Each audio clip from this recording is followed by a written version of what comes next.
자, 이번엔 취재 기자와 함께 시장 영향은 어떨지 짚어보겠습니다. 황인표 기자 나왔습니다. 자, 황 기자. 네. 앞서 이번 개정안에 대한 다양한 내용들 짚어봤는데 결국 가장 핵심적인 이 법안의 목표는 임대소득에 대한 과세 같아 보입니다. 그렇습니다. 직장인들은 유리지갑이라고 해서 그 근로소득에 대해서 세금을 다 내는데 임대인들은 그동안 그렇지 않았거든요. 앞서 보신 대로 임대 현황이 파악되는 주택이 전체의 5분의 1 정도밖에 안 되니까 그만큼 세금이 그동안 제대로 거치지 않았다 이런 얘기가 됩니다. 이 앞서 참여연대가 지난 2015년 기준으로 조사를 해봤더니 다주택자의 월세 수입이 연간 20조 원이나 되는데 세금이 부과된 임대소득 1조 6천억 원, 8%에 불과하고요. 다주택 보유자 187만 명 중에 임대소득을 신고한 사람도 4만 8천 명으로 전체의 2.58%에 불과했습니다. 앞으로 신고제가 시행이 되면 세금을 더 내거나 새로 내야 할 집주인들이 지금보다 크게 늘어날 전망입니다. 자, 그런데 앞서 봤던 것처럼 세금을 더 내게 만들어 봐야 그만큼 월세만 더 결과적으로 오르는 것 아니냐 이런 지적도 있던데요. 그런 게 가능성은 있는데 실제 그럴지는 좀 더 따져봐야 될 것 같습니다.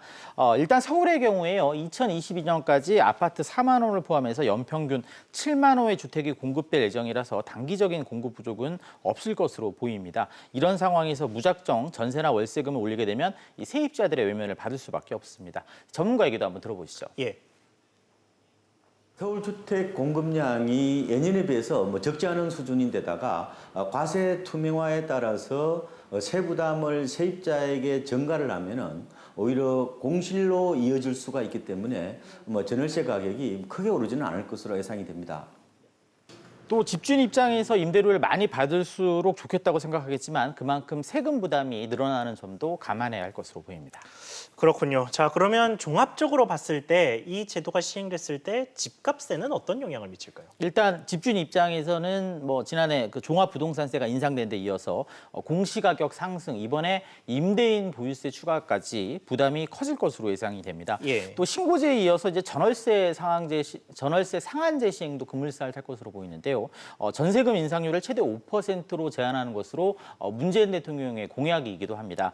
기존 다주택자의 추가 주택 구입 의지가 꺾이는 것은 물론이고 기대했던 임대 수익이 나지 않을 경우 결국 기존 집을 팔 수밖에 없겠죠.